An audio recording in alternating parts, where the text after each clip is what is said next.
오늘 말씀은 민수기 6장 말씀인데 축복할지니 복을 주리라 라는 제목의 말씀입니다. 먼저 6장 말씀 처음에는 나아실인의 서원에 대한 말씀이 기록되어져 있는데, 나아실인은 구별된 자라는 뜻이 되겠습니다. 그러니까 남자든 여자든 여호와 앞에 자기가 서원하여 자기를 구별하여 드린 사람, 이 사람을 나아실인이라 그렇습니다. 나아실인의 규례가 있는데, 첫 번째는 포도주와 독주를 입에 대지 말라 그랬어요. 그래서 술을 마시면 안 된다는 거죠. 술 마시지 말라, 이는 방탕한 것이니, 이렇게 말씀하셨지 않습니까? 우리가 술을 마시다 보면 처음에는 사람이 술을 마시는데 나중에는 술이 사람을 삼켜버리죠. 또 술을 마시다 보면은 아주 백해무익한 담배를 또 피게 되잖아요. 담배가 얼마나 몸에 해롭습니까? 그래서 담배는 백해무익한 것이다. 1급 발암물질이 나오는 것이 담배예요. 그런데 여러분 혹시 아셨습니까? 술이 1급 발암물질이에요. 사람들은 담배는 백해무익한 것이고 1급 발암물질이 나오기 때문에 암에 걸린다, 그렇게 알고는 있어요. 알고 있지만은 담배를 피는 사람들이 있잖아요. 담배를 피면 자신뿐만 아니라 주변에 있는 가족이나 가까운 사람들에게 피해를 줘요. 그래서 여자분들이 폐암에 걸리는 경우는 무엇 때문입니까? 가정에서 주부로서 가정일을 하다 보면은 이제 그 음식을 하면서 연기가 나잖아요. 그걸 계속적으로 마시게 되고, 또 가스를 쓰다 보면은 가스가 조금씩 누출이 되잖아요. 그 가스를 마시게 되고, 그리고 또 남편들이 집안에서 담배를 피면은 그 담배 연기를 마시게 되고, 그래서 폐암에 걸리는 거예요. 누구 때문입니까? 담배 핀 사람 때문이죠. 누구 때문입니까? 담배를 핀 장본인 남편 때문에 그의 아내, 사랑하는 아내가 폐암에 걸려서 죽게 된다, 그 말입니다. 그런데 방금도 말씀드렸듯이 이 술은 담배와 같이 1급 발암물질이에요. 알고 먹을 수는 없잖아요. 그런데 알고도 마신 사람은 이제 폐인이 됩니다. 그래서 폐가 망신하게 되는 경우를 우리가 보게 돼요. 그래서 이제 나아실인으로서 남자든 여자든 자기 몸을 구별하여 거룩하게 여호와께 드리고자 서원한 자들은, 그들은 구별된 자답게 살아야 돼요. 그래야 구별된 삶을 살아야 그는 거룩하게 되고, 거룩해야 여호와께 드려진 바 되고 여호와께서 받으시게 된다, 그 말입니다. 그래서 너희는 포도주나 독주를 입에 대지 말라, 그렇게 말씀하셨어요. 그리고 또 그뿐만 아니라 서원하는 날 동안은 머리에 삭도를 대지 말라, 머리를 자르지 말라 그랬어요. 여러분, 서원한 나아실인으로서 머리에 삭도를 대지 않았던 사람이 있죠. 그런데 머리에 삭도를 대어서 머리를 자름으로 비참한 처지에 이르게 된 사람이 있죠. 그 사람이 누굽니까? 바로 유명한 사사 삼손이에요. 삼손은 나아실인의 서약을 지켜서 포도주나 독주를 입에 대지 아니하고 머리에 삭도를 대지 않아서 힘의 근원이 여호와께로부터 나서 삼손이 아주 힘이 있었잖아요. 그런데 나중에 들릴라의 유혹에 빠져가지고 결국 그 사실을 알리고 머리에 삭도를 대니까 힘을 잃어버리죠. 그 뭐냐면은 여호와의 말씀에 순종해서 머리에 삭도를 대지 않았을 때는 말씀에 순종한 사사에게 여호와의 영이 충만하여서 강하고 능하신 전능하신 여호와께서 힘의 근원이 되셔서 삼손과 함께 하심으로 힘있게 하신 거예요. 그런데 여호와의 말씀에 불순종하여 머리에 삭도를 대니까 여호와의 영이 그와 함께 하지 않고, 그러니까 힘을 잃어버리게 되죠. 그래서 이제 비참한 신세가 되어서 큰 맷돌을 돌리는, 눈이 뽑히고 맷돌을 돌리는 그런 비참한 처지에 이르게 되지 않았습니까? 그래서 나아진인의 서약, 나아진인으로서 지켜야 될 규례가 있는데 그 말씀대로 지켜 행하는 것이 중요하다는 것을 보여주고 있습니다. 그리고 또 세 번째는 시체를 가까이 하지 말라 그랬어요. 시체는 부정한 것이잖아요. 그러니까 구별된 삶으로서 거룩하게 되어야 여호와께 드려진 바 되고 여호와께서 기뻐 받으실 수 있기 때문에 포도주와 덕주를 멀리해서 구별된 삶을 살고 거룩하게 하고, 또 이제 더 나아가서 나아진인의 서약 가운데 토어난 날 동안에는 머리에 삭도를 대지 않아 구별함으로써 거룩하게 하고, 그리고 시체를 가까이 하지 않아서 구별하여 거룩하게 해야 된다라는 것이 나아진인의 서약입니다. 서원입니다. 이 서원이라고 그랬죠. 자기가 여호와께 약속한 거예요. 그래서 여러분 서원 규례 기억나십니까? 서원은 여호와의 약속이다. 그러므로 반드시 지켜야 된다. 지키지 않으면 죄가 된다. 그렇기 때문에 함부로 서원하지 말아라. 이렇게 말씀하고 있지 않습니까? 그래서 저와 여러분도 예수 믿는 사람이면 구별된 삶을 살아야 돼요.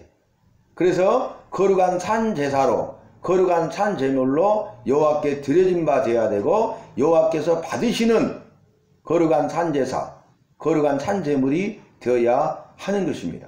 그리고 오늘 두 번째 달라기 말씀이 뭐냐면은 축복할지니 복을 주리라 라는 제목이었잖아요. 여호와께서 모세에게 말씀하시고 명령하는데, 모세야 너는 아론과 그의 아들들에게 이스라엘 백성을 위하여 축복하게 하라. 그렇게 말씀하셔요. 모세가 여호와의 말씀을 전하죠. 아론과 그의 아들들에게 여호와께서 말씀하시기를 너희는, 아론과 그의 아들들은 이스라엘 백성을 위하여 축복하라고 하더라. 그 축복의 말을 주시죠. 그런데 결론이 뭐냐면 아론과 그의 아들들이 여호와의 말씀과 명령에 순종하여 축복할지니, 축복했죠? 축복할지니 내가 그들에게, 이스라엘 백성에게 복을 주리라. 이렇게 말씀하셨어요. 이 말은 뭐냐면은 여러분 복을 주시는 분은 여호와세요. 축복하는 사람은 아론과 그의 아들들이에요. 축복은 뭐냐면 복을 달라고 비는 행위가 축복이에요. 그러니까 자기보다 더 크고 더 강하고 능한 존재에게 자기는 그런 힘과 능력이 없으니까 자기보다 더 크고 강하고 능한 존재에게 복을 달라고 비는 거예요. 그게 축복이에요. 그러니까 아론과 그의 아들들은 그런 능력이 없잖아요. 그러니까 강하고 능하고 크신 그 여호와께 복을 달라고 비는 거예요. 여호와여 이 이스라엘 백성들에게 복을 주세요 하고 비는 게 축복이에요. 그러면 여호와께서는 아론과 그의 아들들이 이스라엘 백성들에게 복을 달라고 비니까 알았다 응답으로 이스라엘 백성들에게 복을 주시는 거예요. 만약에 여호와께서 축복하신다면 여호와는 강하고 능하고 크신 분이 아니에요. 여호와보다 더 강하고 능하고 크신 존재가 있다는 거잖아요. 여호와가 축복한다면. 그렇죠? 근데 우리는 하나님 축복해 주세요. 여호와여 우리 교회를 축복해 주세요. 이렇게 하면 안 된다 그 말이에요. 여호와여 우리에게 복을 주세요. 우리 교회에게 복을 주셔서 감사합니다. 우리 가정에 복을 주세요. 우리 자녀들에게 복을 주세요. 우리 자녀들과 가정과 생업에 복을 주셔서 감사합니다. 이렇게 말해야 돼. 그죠? 그래서 우리가 이 복과 축복의 의미를 바로 알고 사용해야 된다 그 말입니다. 우리가 이 말씀을 통해서 들었음에도 불구하고 그대로 행하지 아니하면 안 돼요. 여호와를 전능한 존재, 전능하신 여호와라고 했는데 입술로는 전능하신 여호와라고 하면서 또 축복해 주세요. 그러면은 전능한 존재가 아니야. 그래서 우리가 이미 오늘 예배 드리는 저와 여러분만큼이라도 말씀에 따라서 복을 주세요. 큰 복을 주세요. 복의 복을 주세요. 만복을 주세요. 복중의 복을 주세요. 이렇게 기도하는 게 옳다 그 말입니다. 그러면 아론과 그의 아들들은 대제사장과 제사장들로서 그들은 축복하는 사람들이었잖아요. 그래서 그들이 축복 기도를 해요. 그래서 축복 기도의 약자가 뭡니까? 축도입니다. 축도. 우리가 예배 드리면 제일 마지막에 순서가 축도가 있죠. 여호와의 종으로 세움을 받은 목사님이 마지막에 축도를 함으로써 예배를 마치게 돼요. 그 축도가 뭐냐면 축복 기도예요. 아론과 그의 아들들처럼 오늘 이곳에 모여서 예배하는 모든 성도 한 사람 한 사람에게 여호와여 복을 주세요 라고 복을 달라고 비는 거예요.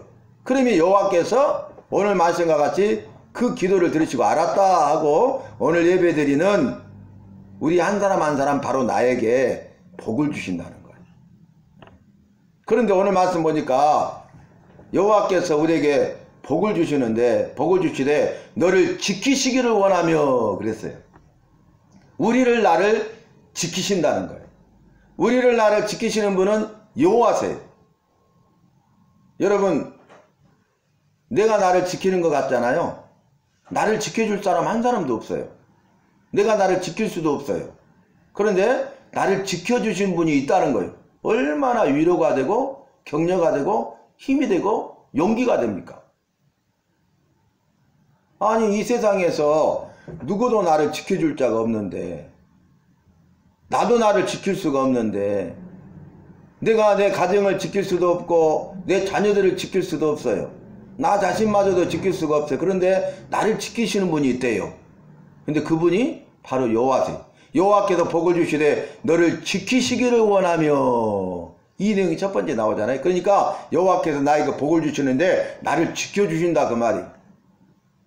여러분, 성막에서 제사 드리고 오늘날 우리가 교회에서 예배 드릴 때 그 제사와 예배의 의미가 뭐였습니까? 여호와께서 우리를 만나주시고 우리의 죄를 용서해 주시고 우리에게 은혜와 복을 주시고, 네 번째는 뭐예요? 지키시고 보호하시고 인도해 주신다는 거예요. 지키신다는 거예요. 그 다음에 두 번째 내용은 뭐냐면은 그의 얼굴을 내게 비추사 은혜 베푸시기를 원하며, 여호와께서 그 얼굴을 우리에게 비추사 은혜를 베풀어 주신대. 은혜를 주신대. 얼마나 감사합니까? 여러분, 은혜 아니면 우리가 살아갈 수 없잖아요. 나의 나된 것은 오직 은혜라고 바울은 고백하지 않았습니까? 우리의 신앙 고백도 그렇죠. 우리도 은혜 아니면 살아갈 수가 없고 은혜 아니면 아무것도 아니고 우리는 오직 은혜로 살아가는 거예요. 오직 은혜가 아니면 안 되는 거예요. 나의 나된 것도 오직 여호와의 은혜인 거예요. 그런데 은혜를 주신대, 우리에게. 은혜를 주시는 분이 바로 여호와시래. 받을 자격이 없는 자에게 무조건적으로 베풀어 주시는 여호와의 사랑과 친절과 호의를 내게 주신다는 거예요. 그 다음에 세 번째는 뭡니까? 그 얼굴을 내게로 향하여 드사 평강 주시기를 원하노라. 그 얼굴을 내게로 향하여 드사 평강을 주신대. 나에게 평강을 주시는 분이 누구예요? 여호와세요. 그래서 주께서 심지가 견고한 자를 평강의 평강으로 지키시리니, 그 말씀이 나오죠. 평강인데 두 번이나 반복했죠. 주께서 심지가 견고한 자를 평강의 평강으로 지키신다고요. 평강의 평강으로 지키시리니 이는, 그 이유는 그가 주를 의뢰함이니라. 심지가 견고한 자가 되면 평강의 평강으로 지키셔서 평강의 평강이 임하고 평강의 평강을 누린대요. 근데 심지가 견고한 자는 어떤 사람이 심지가 견고한 사람이냐면 주를 의뢰하는 사람. 그러니까 주님께 나의 모든 것을 믿고 맡기는 사람은 심지가 견고한 사람이고, 흔들리지 아니하고 심지가 그 견고한 그 사람에게 평강을 주시는데 평강의 평강을 주신다는 거예요. 여러분, 초가 있죠. 초 보면 가운데 힘이 있잖아요. 가운데 심어져 있잖아요. 근데 이 초는 불을 붙여서 초가 다 타져서 없어질 때까지 그 심지는 견고하죠. 그대로 중앙에 있죠. 흔들리지 않죠. 그게 심지가 견고한 거예요. 그래서 나의 모든 것을 주님께, 주님을 믿고 맡기는 사람, 나의 모든 상황과 환경에 대해서, 내가 처한 상황에 대해서, 나의 힘듦과 고난과 핍박과 문제에 대해서 그 모든 것을 오직 여호와만을 믿고 여호와께 맡기면 그 사람이 심지가 견고한 사람이고 결코 흔들리지 않는다는 거예요. 끝까지 그 믿음을 지키고 믿음으로 승리할 수 있고, 그래서 주님이 주시는 평강을 누리게 된다는 거예요. 얼마나 중요한 말씀인지 몰라요. 그래서 우리가 이 세상에서 알 수 없고 세상에서 맛볼 수 없는, 세상에서 줄 수 없는 하늘의 평강이 우리에게 임한다는 거예요. 그래서 우리가 심지어가 견고한 사람은 어떤 사람이라고요? 나의 모든 것을 오직 여호와만을 믿고 맡기는 거예요. 그래서 그랬잖아요. 너희 염려를 다 주께 맡겨버리라 그랬잖아요. 이게 우리함이에요. 왜 맡길 수 있어요? 믿으니까 맡기죠. 맡긴다는 것은 뭘 전제하고 있냐면 믿는다는 것을 전제하고 있어요. 우리가 은행에 돈을 왜 맡겨요? 은행을 믿으니까 맡기는 거예요. 그러니까 맡긴다는 것은 믿음을 전제하고 있다고요. 너희 모든 염려를 다 주께 맡겨버리라 그랬잖아요. 다 하나도 빠짐없이 주님께 맡겨버리라 그랬죠. 이는 그가 너를 공고하심이니라. 우리를 지키시고 돌보시고 돌아보시고 돌봐주신다 그 말이에요. 우리를 돌아보시고 돌봐주신다 그 말이에요. 힘과 능력을 주시고 도와주신다 그 말이에요. 그 문제를 해결해 주신다 그 말이에요. 근데 우리는 어때요? 염려를 주께 맡기지 않고 염려, 근심, 걱정에 둘러싸여 있잖아요. 고민하고 있잖아요. 내가 그 문제를 해결하려고 하잖아요. 발버둥을 치잖아요. 그러니까 문제가 해결됩니까? 우리가 말씀에 순종하는 삶이 있어야 되는데 내가 말씀에 순종하지 않으니까 문제가 해결되지 않는 거예요. 내가 말씀에 순종해서 그 말씀을 믿고 그 말씀대로 내 모든 염려를 다 주께 맡겨버리면 되는 거예요. 여기 보시면 컵이 있잖아요. 컵이. 응? 컵이 있는데 분명히 내 손에 있는 컵이잖아요. 근데 이 컵을 옆에 있는 우리 강동현 성도님에게 맡겼어. 줬어. 맡기면 내 손에는 컵이 없잖아요.